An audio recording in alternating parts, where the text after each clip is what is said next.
como todas las noches, el comportamiento epidémico, el cual lo podemos observar a través de la forma que precisamente se grafica de esta curva epidémica, específicamente la de color azul superior, que es en donde se distribuyen las más de 2.130.287 personas que en este momento se consideran son ya casos estimados y confirmados de COVID-19. Como veíamos el día de ayer, un elemento importante a resaltar es esta importante reducción que estamos teniendo en las dos últimas semanas graficadas, es decir, entre la semana 3 y la semana 4. Ayer abríamos con una reducción de menos 33%. Pueden ustedes notar en relación a reducciones previas que tuvimos a mediados del año pasado, nunca habíamos tenido una reducción de esta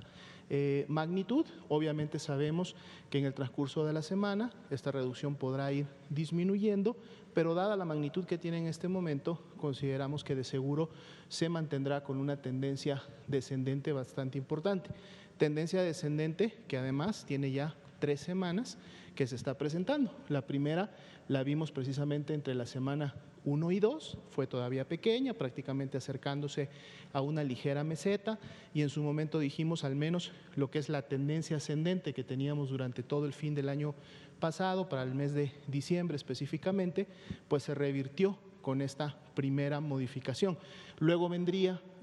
el comportamiento entre la semana 2 y 3, con una tendencia ya mucho más clara del descenso, y ahora la que estamos viendo precisamente entre la semana 3 y 4, en donde la tendencia es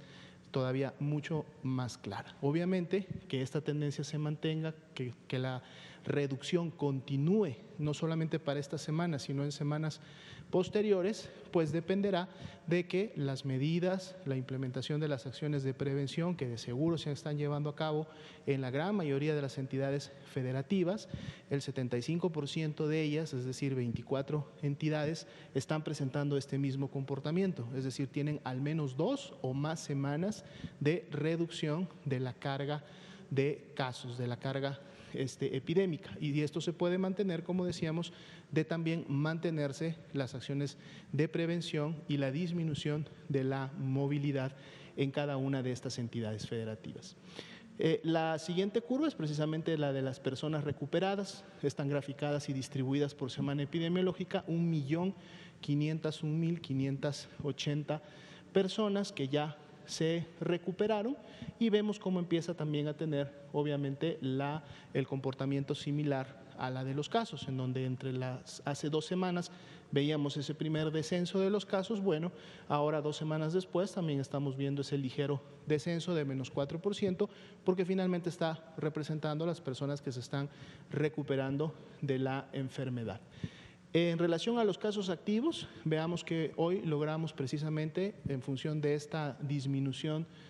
importante, un porcentaje que no habíamos tenido prácticamente ni en lo que va de este año 2021, ni en los últimos meses del año 2020, en donde la epidemia activa representa para esta semana el 3%. Si recuerdan, habíamos estado fluctuando entre un 4 y un 6, nos habíamos estado moviendo entre esos porcentajes, y bueno,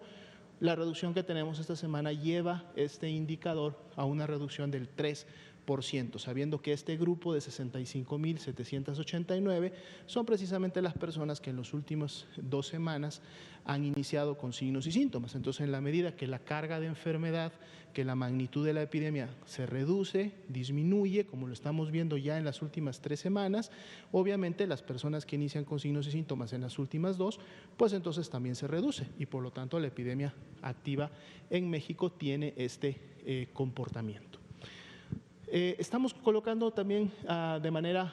general, o para tener una perspectiva, el total de esquemas completos que hasta el momento se han aplicado de vacuna. Cuando hablamos de esquemas completos, nos estamos refiriendo precisamente a las personas que ya recibieron las 2 dosis, en este caso de la vacuna de Pfizer-BioNTech, que es la única que hasta el momento estamos colocando y utilizando en México, pero que entonces, al haber recibido ya las 2 dosis, pues bueno, entonces estamos hablando de personas que están ya por alcanzar la inmunidad o la eficacia que en su momento la vacuna ha demostrado tener. Recuerden que para lograr la inmunidad se estima que 1 a 2 semanas después de haber aplicado la segunda dosis, es cuando se logra finalmente ya la inmunidad esperada, que para efectos de Pfizer-BioNTech, como sabemos, anda alrededor del 95%.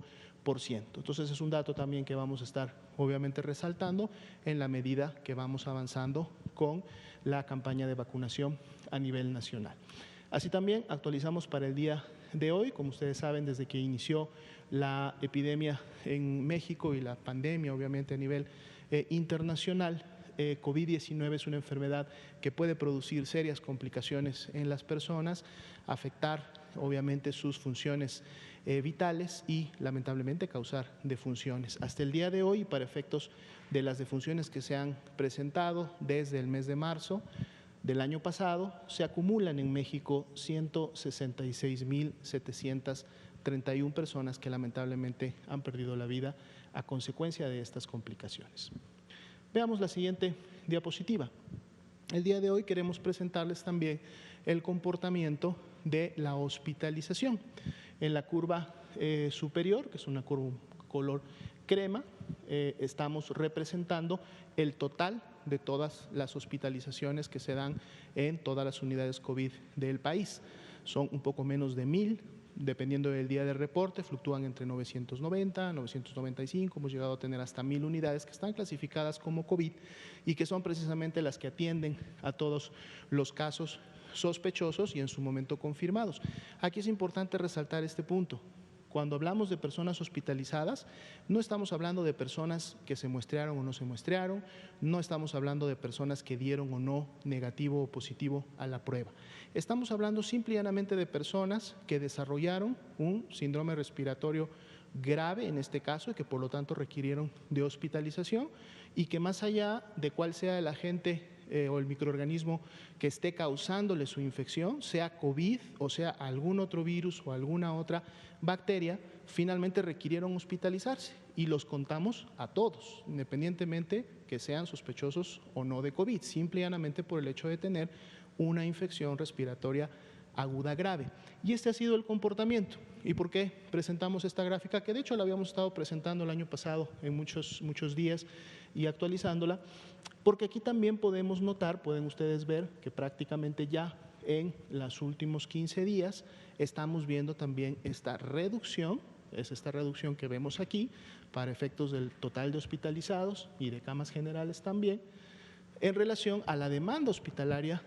no solamente de casos COVID, sino de personas que tienen infección respiratoria aguda grave, lo cual a su vez es concordante y es congruente con el gráfico que acabamos de ver de los casos que sí son clasificados como COVID-19. Recordemos que las personas que desarrollan síntomas graves pueden demorar entre 7, 10, algunas hasta 14 días en desarrollarlos, o cuando una persona ya ingresa a un hospital para recibir una atención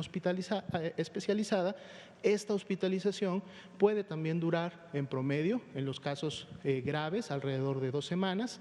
En el caso de las personas críticas o más complicadas, esto puede irse inclusive hasta 3 semanas y en algunos casos inclusive un poco más. Por eso que la hospitalización puede estar, digamos, desfasada o demorar 2 semanas en relación a los casos. Cuando vemos una disminución de casos, 2 semanas después, de seguro vamos a ver concomitantemente una reducción también en la hospitalización y es precisamente lo que estamos observando en estos gráficos, más allá que también, y ahorita lo vamos a ver en las siguientes gráficas, la ocupación nacional hemos visto que también ha estado disminuyendo día con día y en algunas entidades todavía de manera más importante. 49% es la ocupación nacional de todos los tipos de camas para efectos del último corte. Pero veámoslo ahora un poco más específicamente justo en nuestras gráficas en donde presentamos por entidad federativa este comportamiento. Como ya habíamos visto, las camas de hospitalización general habían estado reduciendo, no solamente en todas las entidades, sino sobre todo y de manera importante en aquel grupo que tenía más del 70% o el 70% de sus camas ocupadas. Si recuerdan, apenas la semana pasada, este grupo tenía hasta 8 o 9 entidades que tenían más del 70% de sus camas IRA general ocupadas. Bueno, la semana está abriendo ya con solamente 3 entidades, Ciudad de México, Morelos y Estado de México, que uno, además no han tenido cambios importantes en relación al corte del día de ayer, pero si vemos los porcentajes y los comparamos también con los de hace 1 o 2 semanas, recuerden que estas entidades tenían ocupaciones, sobre todo Ciudad de México y Estado de México, que llegaban a bordear el 90%, ¿no? Y ahora tenemos una Ciudad de México con un 79%, es decir, más bien se está alejando de la saturación, que obviamente sería un 100%, y empieza más bien a acercarse a este nivel de seguridad que es el 70%, está ya en un 79%, vemos un 78% en Morelos y un 75% en el Estado de México. Así también las entidades que están en el rango entre 69 y 50, que es un rango en donde las unidades de cada una de estas entidades deben de estar trabajando y identificando todos los recursos necesarios para poder reconvertir, también ha tenido una disminución, y a pesar de que Baja California Sur, podemos ver, es la única entidad que tuvo un incremento precisamente al 50%, o sea, apenas está logrando el 50%, todavía tiene la mitad de sus camas de este tipo disponibles, pero por tener el 50% de ocupación se integra a este grupo que está entre el 69 y el 50, todas las demás entidades han mantenido un comportamiento similar, al menos al del día de ayer, y en total son 7 entidades las que están en este rango. Y la mayoría, que son 22 entidades federativas, pues bueno, tienen menos del 50% de ocupación, lo que quiere decir que tienen más de la mitad de sus camas disponibles. ¿Cuántas camas disponibles a nivel nacional de este tipo? 17,627. Y entonces eso también ha representado una disminución de un punto porcentual de ayer para hoy en lo que se refiere a la ocupación nacional de camas IRA general, encontrándose hoy día en el 49%. Situación similar ocurre con las camas con ventilador. Si vemos la siguiente diapositiva,